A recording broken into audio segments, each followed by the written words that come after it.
और तमाम हमारे इस मंच पे बैठे हुए सभी लीडर्स और मेरे पत्रकार बंधु और सारे साथियों, आप सबको मेरा नमस्कार।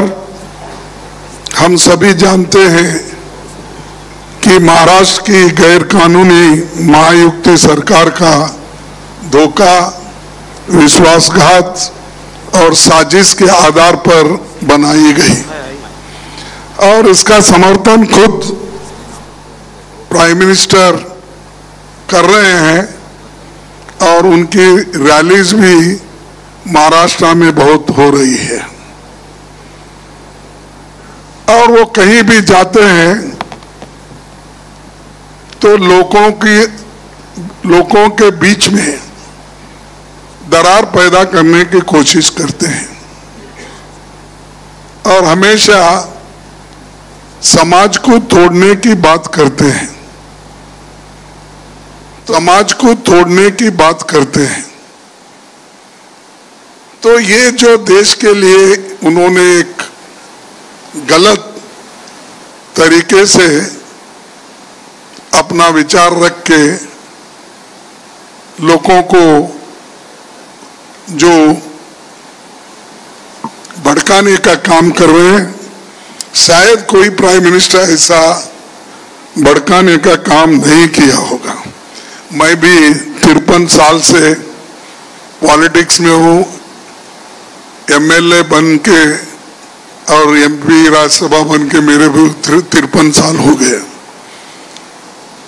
अब कोर्स हमारे शरद पवार साहब हमसे भी 5 साल आगे हैं, क्योंकि वो पहले से ही राजकारण में आए और उन्होंने अपनी ताकत भी रखी महाराष्ट्र में। साथ ही साथ उद्धव ठाकरे जी भी जब आए तब से वो भी पॉलिटिक्स में टिक के रहे हैं।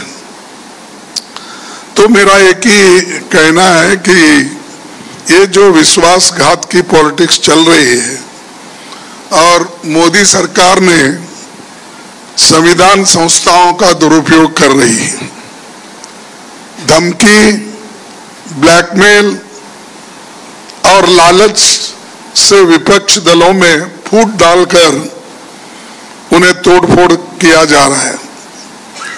ऊपर से अन्याय ये हुआ है कि जो असली दल है उनसे उनका पार्टी सिंबल छीनकर भाजपा को समर्थन करने वाले दलों को दिया गया। यानी आप बोलेंगे तो ये कोर्ट का फैसला है, सीईसी का फैसला है। सब चीजें मोदी जी के इशारे पे चलते हैं, इसमें कोई दो राय नहीं है। वो जो कहते हैं वही होता है, लेकिन इस बार इलेक्शन में वो नहीं होगा। ये जनता की लड़ाई, खुद जनता लड़ रही है उनके खिलाफ और इस लड़ाई में जनता जीतेगी और इनके जो कारनामे हैं उसके ऊपर अभी लोग बहुत नाराज हैं और यहाँ तक कि डेमोक्रेसी की बात बार बार वो करते हैं, लेकिन डेमोक्रेसी के तहत नहीं चलते। मैं सुना यहाँ पर कॉरपोरेशन के इलेक्शन भी 2 साल से नहीं हुए। यही डेमोक्रेसी है मोदी जी की। तो ऐसे कई चीज उन्होंने यहाँ पर महाराष्ट्र में नहीं, हर जगह ये काम किए हैं और उनकी तोड़फोड़ नीति सिर्फ महाराष्ट्र तक की नहीं, पहले उसका वार हुआ कर्नाटक पर, उससे पहले वार हुआ मणिपुर में, गोवा में और हमारे मध्य प्रदेश में, हर जगह वो गुजरात में भी वैसा ही कर दिए। हालांकि उनको हमको बहुत मार्जिनल फर्क था, लेकिन वहां भी तोड़फोड़ करके अपना काम उन्होंने कर लिया। तो ये उनकी एक नीति है, तो उसके खिलाफ हम लोग गठबंधन के लोग लड़ रहे हैं मजबूती के साथ। और महाराष्ट्र में तो बहुत ही मजबूत है, मैं समझता हूँ 48 में सीट, यहाँ पर 48 सीट में कम से कम हमको 46 तक मिलेंगे, ऐसी एक हवा है और जनता खुद बोल रही है। इस बार मैं ये नहीं कहूँगा कि वो 0 पे रहेंगे, कुछ ना कुछ उनको मिलेगा जो बागी लोग हैं, लेकिन हमारी जो गठबंधन की पार्टियां हैं वो मैक्सिमम सीट लेकर वो बीजेपी को हराएगी। और दूसरी चीज ये है कि हमने चंद गारंटीज दिए हैं, जैसा कि हम कर्नाटक में दिए थे, हिमाचल में दिए थे, अपने तेलंगाना में दिए थे, वैसा ही ऑल इंडिया लेवल पे इंडिया गठबंधन के साथ बातचीत करके वो तो कॉमन मिनिमम प्रोग्राम तय होगा। लेकिन हमने जो मैनिफेस्टो में दिखाया है कि वो खास करके नौजवान लोगों को 30 लाख लोगों के जो जगह खाली है वो भर्ती करने का, पहली नौकरी पक्की करने का, और गिग वर्कर्स के लिए सामाजिक सुरक्षा देने का, मनरेगा के तर्ज पर सिटी में, अर्बन एरियाज में भी लोगों को काम देने का, और जो खास करके अपने युवाओं को जहां काम नहीं है उनको वहां पर हम ट्रेनिंग देकर 1 लाख रुपए सालाना उनको स्टाइफंड देके हम उनको भी ट्रेन कर रहे हैं। उसके अलावा जो महिला महालक्ष्मी योजना, ये बड़ी योजना है हमारी, और इसमें 1 लाख करोड़ रुपए महिलाओं को हम सालाना देंगे जो मुखिया घर की होती है, 1 लाख रुपए। तो उसी तरह 25 लाख का स्वास्थ्य बीमा हम देंगे, छात्रों का स्टूडेंट लोन भी माफ करेंगे, किसानों पर जीएसटी पूरी तरह हटा दिया जाएगा, क्योंकि फर्टिलाइजर पे, ट्रैक्टर पे, जो भी किसानों के इक्विपमेंट्स है उस पे हम जीएसटी पूरा हटा देंगे फर्टिलाइजर पे। और आखिरी में मैं ये कहना चाहता हूँ कि सबसे महत्वपूर्ण घोषणा, ये तो आर्थिक राजधानी है हमारे देश की, यहाँ रिजर्व बैंक भी यही है, सब कुछ यहाँ से निकलता है, लेकिन मोदी जी आने के बाद ऐसे शहर को भी उन्होंने निगलेक्ट किया। और बड़े बड़े जो भी है, मैं समझता हूँ एक बुलेट ट्रेन एक आया होगा, आया क्या? चाललंय पण ते लवकर येणार नाही ते, कारण 10 वर्ष झाले, पहिल्या वर्षीच त्यांनी केला होता अनाउन्स, आता पण तो आता तिसरं काय चौथं काय त्याला काय मिळणार नाही। पण वो बुलेट ट्रेन की भी बात की है, वो भी नहीं हुआ। अनएम्प्लॉयमेंट तो इतना बढ़ गया, महंगाई इतनी बढ़ गई, सब चीजें, तो इन्होंने जो कुछ कहा वो कर नहीं सके। और अगर हम गठबंधन की सरकार आएगी तो हमारा लोग जीएसटी को बदलकर एक सरल सिंगल रेट वाला जीएसटी सबके लिए लागू किया जाएगा। वो फायदेमंद मुंबई को भी होगा, व्यापारियों को भी होगा, और कंफ्यूजन कम होगा। ये हमारी जो मंशा है और ये जो हमने तैयार किया है लोगों के लिए, तो ये हम हमारे आगे आने वाले चुनाव के बाद लागू करेंगे। और मैं ये कहूँगा कि खास करके आज गठबंधन के तरफ सभी लोग देख रहे हैं, और गठबंधन पार्टी के लोग इस बार अपनी सत्ता जमाएंगे, और बीजेपी को कुछ नहीं मिलने वाला है, क्योंकि वो बहुत कुछ बोल रहे हैं। कल तो बहुत भाषण किए उन्होंने, और बहुत से गालियां भी अपोजिशन को उन्होंने दी, तो हर वक्त हमको देशद्रोही बनाते हैं, वो देशभक्त बनते हैं। और दूसरी एक है कि जो मोदी ने हमेशा बोल रहे हैं कि 5 kg राइस मैं फ्री 80 करोड़ लोगों को दे रहा हूं, तो हम उसको डबल करेंगे आने के बाद। और खासकर जो गरीब लोग, क्योंकि मैं उड़ीसा गया था, तो उसी वक्त उड़ीसा और दूसरे जगह जाने के बाद मैं देखा कि ये मिल के हम करेंगे, हम मिनिमम कॉमन प्रोग्राम में भी इसको लाएंगे और इस बार 5 के बजाय 10 kg हम लोगों को देंगे। ये तो फूड सिक्योरिटी एक्ट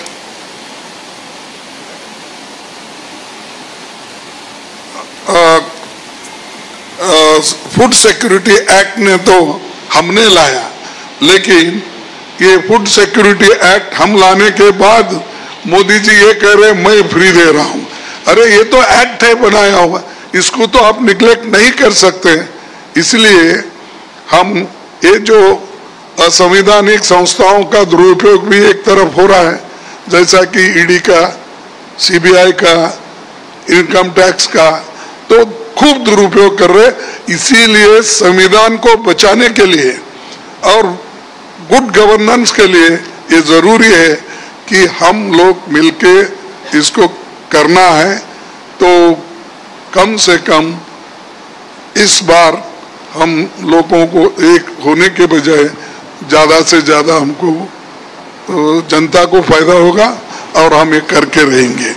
और ये जो गलत तरीके से वो सबको धमका रहे, ईडी का, सीबीआई, उसका, ये धमकी अब आगे नहीं चलेगी जब गठबंधन की सरकार आएगी। और जो कुछ भी हो रहा है उसके बारे में और भी हमारे नेतागण बोलेंगे। बस मैं इतना कह के अपनी बात को समाप्त करता हूँ। अगर आपके कोई क्वेश्चन है बाद में लूंगा, हमारे नेता लोग बोलने के बाद। आदरणीय शरद पवार साहब।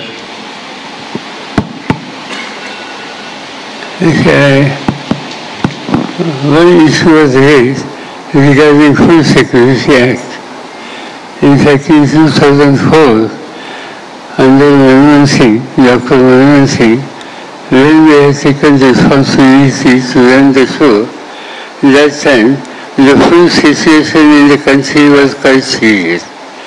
In fact, I think as the then food minister, I had to import wheat and rice from some of the countries. That was the situation. But Dr. Manmohan Singh said period, we took a challenge. We had done lesser prices essentially for communities.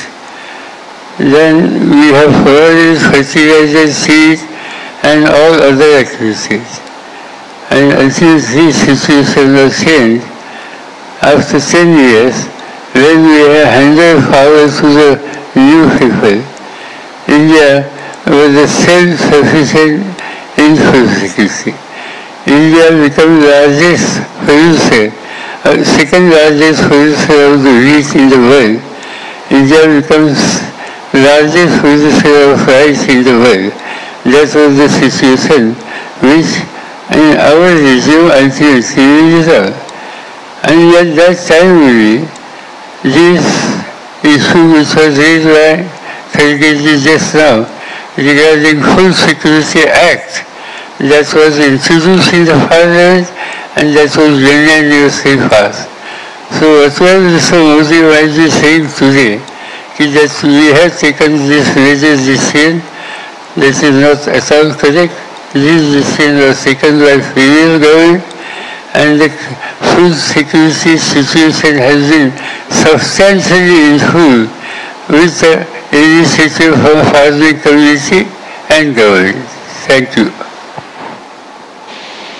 आदरणीय उद्धव ठाकरे साहब।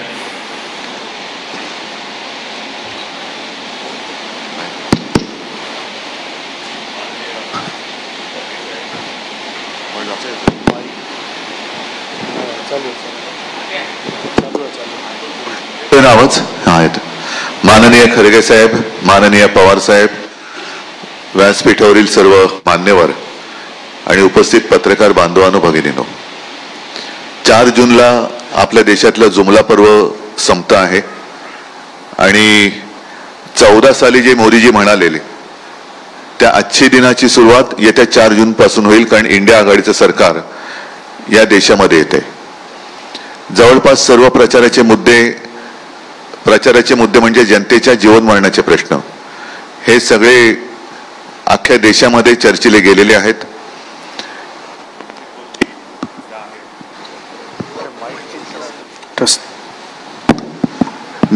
हा मध्ये येतोय, नाही येतो आवाज, नाही तर ठेवतो. 2-3 गोष्टी ज्या आहेत ज्याचा उल्लेख खरगे साहेब आपणही केला, पवार साहेब आपणही केला. एक तर शासकीय यंत्रणांचा दुरुपयोग जो होतो आहे, म्हणजे भ्रष्टाचाराचे आरोप करायचे, पूर्ण व्यक्तीला बदनाम करून पक्षात घ्यायचं आणि त्याचा सन्मान करायचा. महत्वाचा मुद्दा जो मी माझ्या कालच्या भाषणात सुद्धा मांडला की महाराष्ट्राला हे बदनाम करतायत, महाराष्ट्राला लुटतायत आणि मुंबई हे देशाचं आर्थिक केंद्र हे त्यांना बघवत नाहीये. मुंबईची लूट करायची आणि सगळं काही गुजरातला घेऊन जायचं, ही मुंबई आणि महाराष्ट्राची लूट आपलं इंडिया आघाडीचं सरकार थांबवेल आणि परत एकदा महाराष्ट्राचं वैभव जेवढं होतं त्याच्यापेक्षाही अधिक कित्येक पटीने हे महाराष्ट्रात आम्ही परत आणू. सध्या एकूणच जो कारभार चाललेला आहे असा कारभार जगात कुठेही नसेल. एका घटनाबाह्य सरकारच्या प्रचारासाठी आणि त्यांच्या उमेदवारांसाठी, गद्दारांच्या प्रचारासाठी पंतप्रधान येत आहेत. असं कोणताही देश नसेल की घटनाबाह्य आहे. अजूनही सर्वोच्च न्यायालयाचा निकाल आलेला नाही, सर्वोच्च न्यायालयाने ताशेरे मारलेले आहेत, तरी देखील अक्षरशः लाज सोडून प्रधानमंत्री महाराष्ट्रामध्ये येऊन घटनाबाह्य मुख्यमंत्र्यांना, घटनाबाह्य उपमुख्यमंत्र्यांना सोबत घेऊन हे आपल्या हुकुमशाहीचा प्रचार करतायत. असा प्रकार कधी कुठे घडलेला नव्हता. आणि मी जे काय म्हणतो की जे देतील साथ त्यांचा करू घात. 1-1.5 वर्षापूर्वी भारतीय जनता पक्षाचे अध्यक्ष नड्डा हे म्हणाले होते की या देशामध्ये एकच पक्ष राहील. मी कालच माझ्या एका मुलाखतीत म्हटलंय की आम्हाला हे नकली सेना म्हणतात, उद्या RSS ला सुद्धा हे नकली संघ म्हणतील. आणि योगायोग असेल काही असेल, खरगे साहेब आजच्या इंडियन एक्सप्रेसमध्ये नड्डा साहेबांची मुलाखत आलेली आहे, त्याच्यात त्यांनी म्हटलं की आता भाजपा हा स्वयंपूर्ण झालेला आहे, त्याला RSS ची गरज नाही.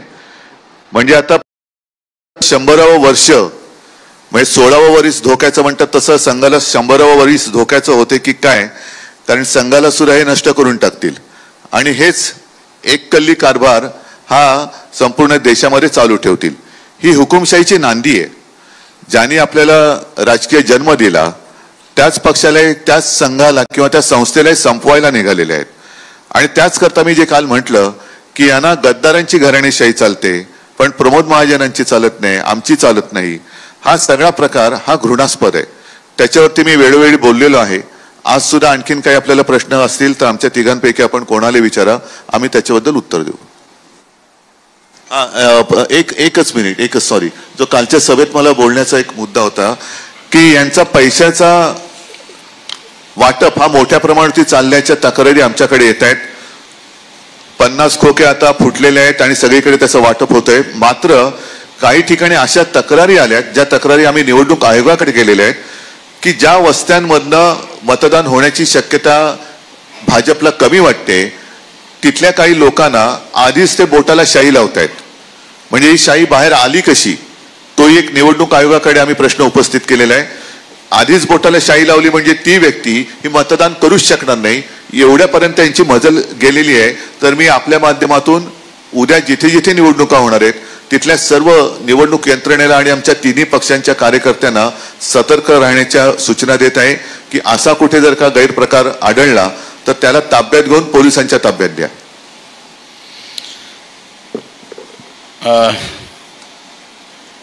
मधु कांबळे साहेब खरगे साहेबांना प्रश्न विचारू शकता. हा नाही,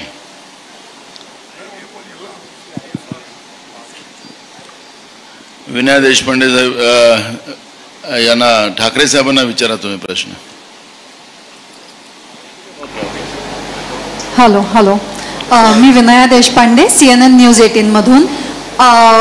मला तुम्हाला विचारायचं आहे, गेले काही दिवस तुम्हाला उद्धव ठाकरेजी गेले काही दिवस सतत भाजपाकडून पाकिस्तानचा उल्लेख केला जातोय. पाकिस्तानला सतत या इलेक्शनमध्ये आणलं जात आहे. थोडक्यात कालही जेव्हा मोदीजी आले तेव्हा म्हटले की पाकिस्तानमधून ट्विट्स होत आहेत राहुल गांधींच्या सपोर्टमध्ये, किंवा तुमच्या रॅलीजमध्ये पाकिस्तानचे झेंडे फडकवले जात आहेत आणि पाकिस्तानात जल्लोष होईल. तर सतत हे जे पाकिस्तानबद्दलचं नरेटिव्ह बिल्डअप करायचा प्रयत्न केला जातोय, त्याच्याबद्दल तुम्हाला काय वाटतं? आणि दुसरा प्रश्न, आत्ता खरगेजी म्हटले की 46 जागा तुम्हाला मिळतील 48 पैकी. मी थोडं करेक्शन करतो, मी तर म्हणतो 48चे 48 मिळतील. बरं, तुम्ही म्हणताय की 48चे 48 मिळतील, पण ह्या निवडणुकीच्या निकालांचा इम्पॅक्ट फक्त राष्ट्रीय लेवलवर नाहीये. महाराष्ट्र देशातलं दुसरं मोठं राज्य आहे आणि त्याचा इम्पॅक्ट देशावरही पडतो. मुख्यत्वे महाराष्ट्रात इलेक्शन्स आता ह्याच्यानंतर होत आहेत. ह्या रिझल्टचा इम्पॅक्ट महाराष्ट्रात कसा होईल? तुमची युती ह्यानंतरही महाराष्ट्राची निवडणूकही अशीच लढेल का? थँक्यू. पहिल्या प्रथम पाकिस्तानच्या प्रश्नाला उत्तर देतो. मनी वसे ते स्वप्नी दिसे, त्याच्यामुळे भाजपच्या मनामध्ये पाकिस्तान आहे. मोदींना सुद्धा अजूनही नवाज शरीफच्या केकची आठवण येतेच, कारण त्या केकची चव काही न्यारीच असावी म्हणून त्यांना सातत्याने पाकिस्तान आठवतो आहे. मी काल जे म्हटलं की एखादं मूल भुकेने कळवळून रडायला लागलं तर त्याला भूताच्या गोष्टी सांगून शांत करता येणार नाही, कारण त्याच्या पोटात आग भडकलेली असते. आतापर्यंत मोदी आणि भाजपने हेच केलं की जेव्हा देशाने आक्रोश केला, भूक लागले, नोकरी पाहिजे, रोजगार पाहिजे, सुरक्षा पाहिजे, त्या वेळेला त्यांनी पाकिस्तानची भीती दाखवलेली आहे. आता याच्यामध्ये गेल्या वेळेला पुलवामाचा जो हल्ला झाला होता त्याच्याबद्दल तत्कालीन जम्मू काश्मीरचे राज्यपाल सत्यपाल मलिक यांनी जो एक खुलासा केलाय किंवा यांचं जे भांडं फोडलेलं आहे त्याच्याबद्दल यांच्याकडे उत्तर नाहीये. आणि सत्यपाल मलिकांचा आरोप किंवा त्यांची माहिती ही फार गंभीर आहे. केवळ आणि केवळ निवडणूक जिंकण्यासाठी भाजपने तो हल्ला घडवून आणला होता का, असा त्याचा दुसरा अर्थ निघू शकतो. आता पाकिस्तानचा झेंडा हा मी तरी कधी बघितलेला नाही आणि तो भारतीय जनता पक्षाला माहिती असेल म्हणून त्यांना तो दिसला असू शकतो, पण हे कुभांड रचायचं आणि त्याच्यासाठी मी काल एक ती संपत सर यांची कविता एक त्यातल्या 4 ओळी ऐकवल्या, ज्याचा अर्थ असा आहे की मूलभूत जे प्रश्न आहेत तिथून भरकवटण्यासाठी हे असे काहीतरी नरेटिव्ह सेट करण्याची त्यांची एक कल्पना असते, पण आता ती चालणार नाहीये. कारण देश म्हणतो की पाकिस्तानवर तुम्ही आतापर्यंत केलंत काय? 10 वर्ष त्यांना धडा शिकवणार होता, अजूनही पाक व्याप्त काश्मीर आलेलाच नाहीये. मात्र चीन घुसायला लागलेला आहे. चीन लेह लडाख मध्ये घुसतोय. तिथे सोनम वांगचुक हे उपोषणाला बसलेले, त्यांच्याकडे मोदी नाही गेले ना शहा गेले. अरुणाचलमध्ये चीन घुसलेला आहे. चीनने आपल्या तिथल्या गावांची नावं बदललेली आहेत, तरी देखील निर्लज्जपणाने म्हणतायत की नाव बदललं तरी काय झालं. म्हणजे यांना कशातच काही पडलेलं नाहीये, फक्त तोडाफोडा आणि राज्य करा याच्यावरती त्यांचा भर आहे. आणि आपण जो प्रश्न विचारला की पुढची विधानसभा निवडणूक अशीच होईल का, अशी नाही होणार, कारण तेव्हा आमचं सरकार केंद्रात आलेलं असेल, त्याच्यामुळे अधिक ताकदीने आम्ही ती लढणार आणि आम्ही ती जिंकणार. माझा प्रश्न उद्धवजींसाठी आहे. मी संदीप एक मिनिट दिनेश मोरे.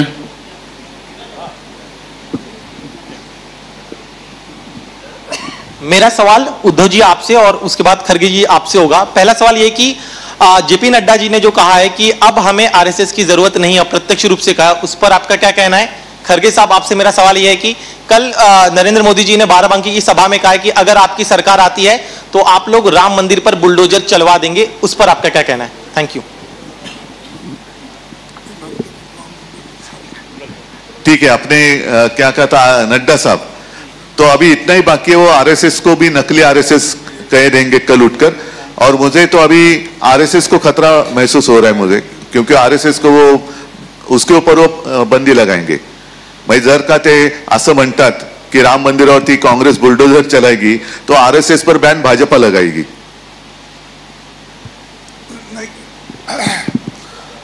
ठाकरे साहब ने अब आपको स्पष्ट किया, बुलडोजर उनकी गवर्नमेंट है, हम किसी को आज तक बुलडोजर लगाया नहीं.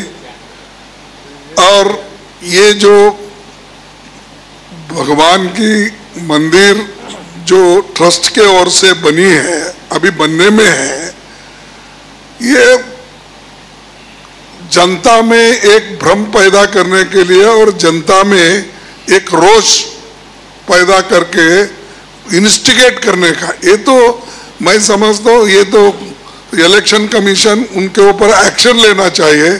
जो इंस्टिगेटिव स्पीचेस करते हैं तो उनके खिलाफ तो कार्रवाई होनी चाहिए। खुद प्राइम मिनिस्टर कर रहे, अगर कोई छोटा मोटा नेता करता तो हम मानेंगे, ये बुलडोजर लगाएंगे, वो लगाएंगे। जो चीजें हम नहीं कर सकते, इम्पॉसिबल है, और उसको उन्होंने ऐसा लोगों को भड़का रहे हैं, तो ये कभी नहीं होगा। हमारी गवर्नमेंट आने के बाद हर चीज की हिफाजत होगी। ये हमारा जो संविधान कहता है, संविधान के तहत हम चलेंगे। मुस्तफा शेख।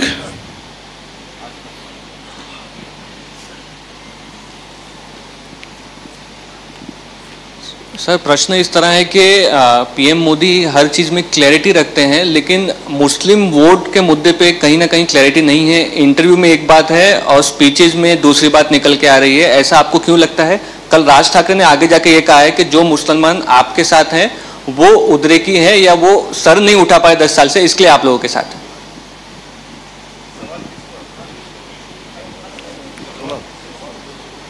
उद्धव जी, पहले वहां जितने सारे कल मंच पे लोग थे उनको अपनी दिशा तय करनी चाहिए कि कौन सी दिशा वो जाना चाहते हैं। कभी इधर कभी उधर भटके हुए लोग हैं। जब वो कहते हैं कि पवार साहब की उन्होंने आलोचना की थी, भटकती हुई आत्मा, ये तो आत्मा है या नहीं पता नहीं, संवेदना नहीं है उनमें और सिर्फ उनके भटक रहे हैं, कुछ भी कहते जा रहे, कुछ भी बकते जा रहे हैं। और सिर्फ मुसलमानों के बारे में नहीं, मोदी जी ने मेरे बारे में ही कहा है, मुझे भी उन्होंने नकली संतान कहा है। तो क्या जो उनके अगल बगल में सारे लोग बैठे थे उनको उनका ये सब, ज्याला मराठीत अकलेचे तारे म्हणतात, पण मी म्हणणार नाही कारण तारे दाखवायला सुद्धा अक्कल असावी लागते, त्यांना अक्कल नाही आहे कारण ते मला नकली म्हणतात म्हणून मी त्यांना बेअक्कली म्हणतोय। तो उनको ये मंजूर है, कुछ भी बकते जा रहे। और जैसे वो जो कह रहे हैं कि इंडिया आघाड़ी की सरकार आएगी तो कांग्रेस राम मंदिर पर बुलडोजर चलेगी, ये होगा नहीं। पहले तो हमारी सरकार राम मंदिर का काम पूरा करेगी, जो उन्होंने आधा अधूरा किया है वो तो पूरा करेगी। अन्य गुप्ता।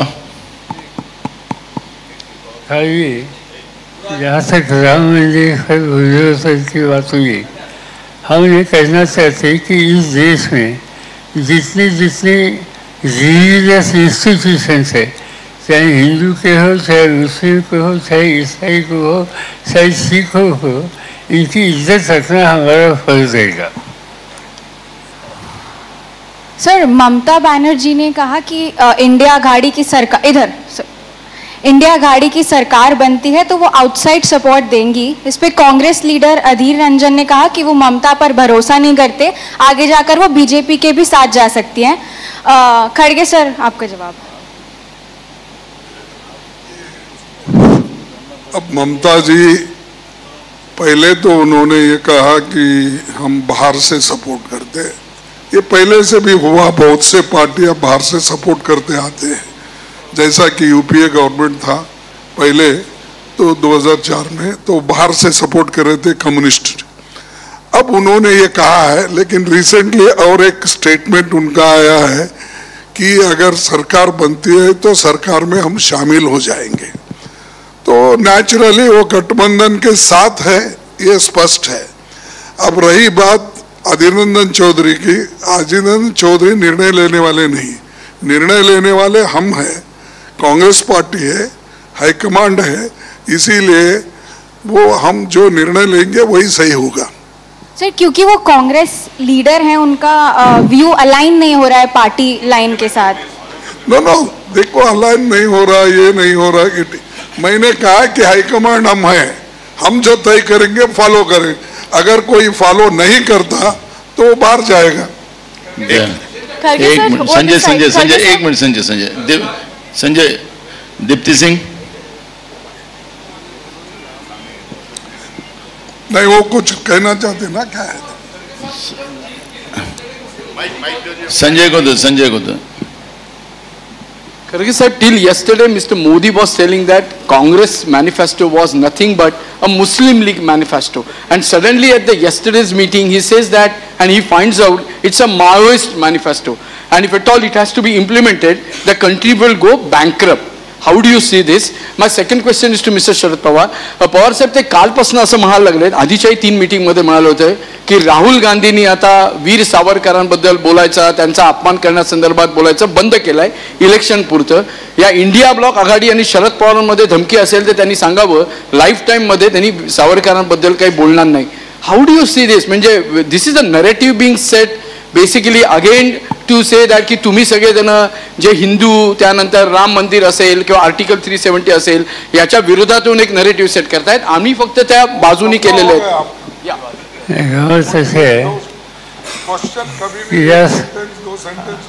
आजचा इलेक्शनचे जे मुद्दे आहेत त्याच्यावरती वीर सावरकर हा इश्यूच नाही, यामध्ये जो इश्यू नाही आहे किंवा राहुल गांधीच्या संबंधीचं कुठलं भाष्य केलं नाही, ते कारण नसताना एक प्रकारची चिथावणी दिल्यासारखं काम हे मोदी करतात. त्यांचं सवनकालचं इतकं भाषण जाणीवपूर्वक एक धर्मांध प्रवृत्ती वाढेल कशी हे सूत्र त्यांनी नजर समोर ठेवून वक्तव्य केलेलं आहे.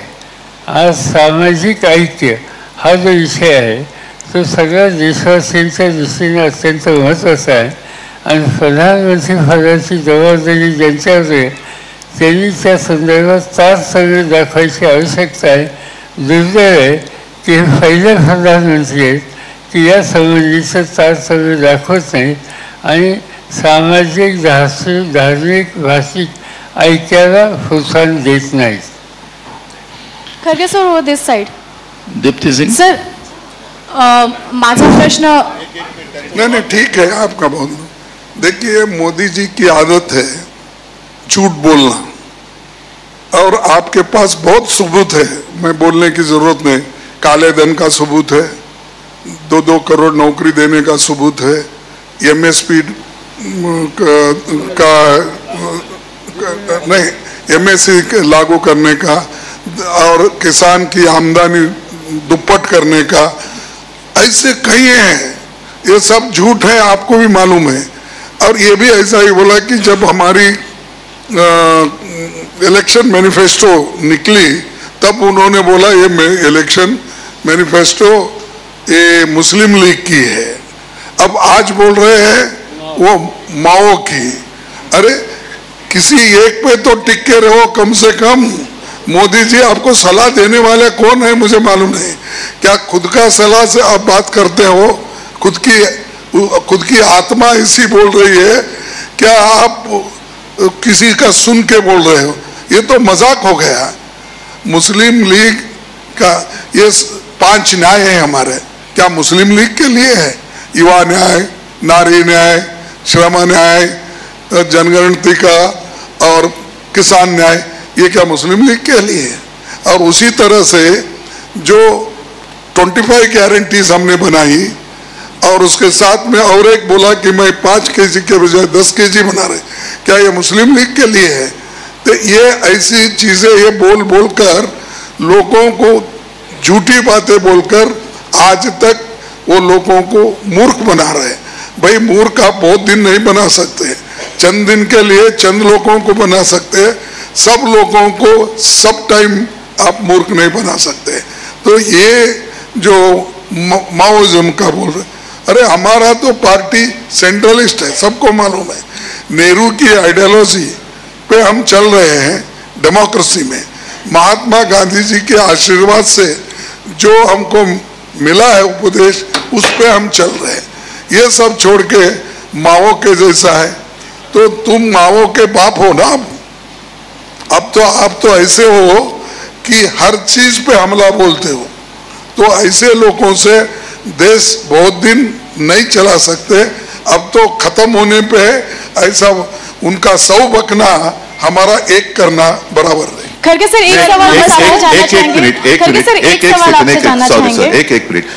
बीच में आपने जो सवाल पूछा था ना, कल किसी ने मंच से कहा था मुसलमान हमारे साथ आ रहे हैं, तो जिन्होंने वो सवाल पूछा तो मोदी जी को पूछो कि उनको अगर आपने साथ लिया है तो उत्तर भारतीय और जैन लोगों को आप जवाब क्या देंगे?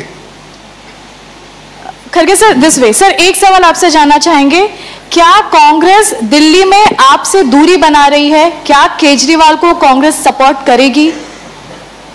देखिए, अलग अलग स्टेट में अलग अलग अलायंस है। हम सिर्फ दिल्ली में 3 सीटों पे अलायंस है, चंडीगढ़ में अलायंस है, बाकी कहां पर हमने उनको सीट एडजस्ट करके दिया है, गुजरात और इसमें हरियाणा में, वो हम वहां पर काम करेंगे। जहां पर हम पंजाब में लड़ रहे हैं एक दूसरे से, लड़ते रहेंगे। ये डेमोक्रेसी है, ये तो ऑटोक्रेसी नहीं है। जहां हम जम सकते हैं बराबर, वहां एक दूसरे की मदद करके बीजेपी को हराने के लिए जो करना है हम करेंगे। प्लीज मी फक्त थोडंसं एकदा मला थोडं कॉपरेट करा आपण पण. बोला सर. मी तो सिंग तुम्ही एकदा प्रश्न विचारा तुमचा. उद्धवजी नमस्कार. मी 2 मिनिट. उद्धवजी नमस्कार, मी दीप्ती सिंग मिड्डे. मला हे विचारायचं आहे, at the end of your address आपण म्हणालात की काही ठिकाणी असे कंप्लेंट्स आले आहेत की जिथे लोक वोटिंग नाही करत आहेत त्यांच्या हातावर शाही लावून हे करतात. ही मुंबईचे एरिया आहेत आणि ह्याच्यावर ऑफिशियल कंप्लेंट झाली आहे का आपल्याकडून? हो, जिथे जिथे आमच्या लक्षात येते. मुंबईमध्ये तसं घडलेलं नाही, पण मुंबईमध्ये घडेल, कारण मुंबईच्या बाहेर जिथे मतदान झालेलं आहे तिथल्या काही तक्रारी आमच्याकडे आलेल्या आहेत. म्हणून आजच मी आपल्या माध्यमातून, म्हणजे चॅनल्स आहेत त्यांच्या माध्यमातून जनतेला सुद्धा सावध करतोय, कारण असं करणं म्हणजे आपलं भविष्य आणि आपला देश विकण्यासारखं आहे. अभिनव देशपांडे सर. राकेश सर एक मिनिट मला कॉपरेट करा, मग मी तुम्हाला जनरल प्रश्न विचारला देतो ना. एक मिनिट मला कॉपरेट करा. राकेश. अभिनव, तुम्हारा आवाज मोटा है, थोड़ा बोलो. सर तब तक मैं एक सवाल पूछ लेता हूँ. मेरा सवाल जो है खड़गे जी आपसे है, आरक्षण को लेकर के 2 बातें हो गई हैं. एक तो मोदी जी कहते हैं कि धर्म के नाम पे आरक्षण वो कभी होने नहीं देंगे, लेकिन मेरा जो सवाल है वो आम जनता से जुड़ा हुआ है. क्या आपकी सरकार आएगी तो आप सभी जो आरक्षण है वो रद्द करके सिर्फ जो आर्थिक रूप से कमजोर हैं उन्हें आरक्षण देने की आप फेवर में होंगे या नहीं होंगे? आपका आरक्षण पे आपकी सरकार का क्या स्टैंड होगा? देखो, हमने जो संविधान में जो आरक्षण दिया गया है उसके साथ है, और जो वीकर सेक्शंस के लिए, इकोनॉमिकली वीकर सेक्शंस के लिए जो 10% बनाए हैं वो नेचुरली वो वैसा ही रहेगा. और हर चीज को हम ये नहीं कहते कि आरक्षण हम दूसरों को देंगे, तीसरों को देंगे. जो ये स्टेट सब्जेक्ट्स हैं, जिस स्टेट से रेकमेंड होकर आते हैं उसको तो इलेक्शन, अपना backward class commission, SC ST commission, ST commission, ये लोग छानबीन करके भेजते हैं.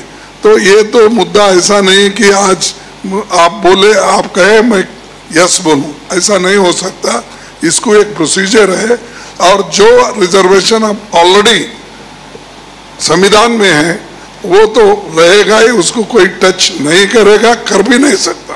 अगर करा तो बहुत बड़ा आंदोलन होगा. उद्धवजींच्यासाठी माझा हॅलो सर इकडे. सर तुमच्या लेफ्ट साइडला sir. Here sir. Abhinay Deshpande from the Hindu. So, well, you have already spoke about Ram Mandir issue. So, would you, every day Prime Minister Narendra Modi is alleging that the Congress would reinstate Article 370 once it comes back to power at center. So, what is your party's stand on Article 370? देखिए, whatever we have promised in our election manifesto, that we will do. Whatever he says, I am not responsible to reply for every question. He speaks like anything. कभी बोलता है कि माओ के manifesto है, कभी ये कहता है कि मुसलमानों का मैनिफेस्टो ही फॉलो कर रहे हैं. तो ऐसे जो उनके लोगों को भ्रमित करने का काम वो कर रहे हैं, उसमें मैं उस सवाल पे मैं जाना नहीं चाहता। सर एक प्रश्न उद्धव जी से है मेरा। सर एक प्रश्न उद्धव जी से है। सर आप काँग्रेस के आर्च रायवल रह चुके हैं इतने साल, एवढे वर्ष तुम्ही आर्च रायवल होते काँग्रेसचे आणि तुमचे कार्यकर्ता ते स्मूथली काँग्रेससाठी वोट करणार का ह्या इलेक्शन मध्ये? Because since the foundation of your party करून झाले ऑलरेडी, जिथे जिथे मतदान झाले तिकडे करून झालं. थँक्यू. उद्धवजींच्यासाठी माझा एक प्रश्न आहे. उद्धवजी तुम्ही इंडिया आघाडीच्या व्यासपीठावर हिंदू शब्द अरे आता प्रचाराचा आखरी दिवस आहे.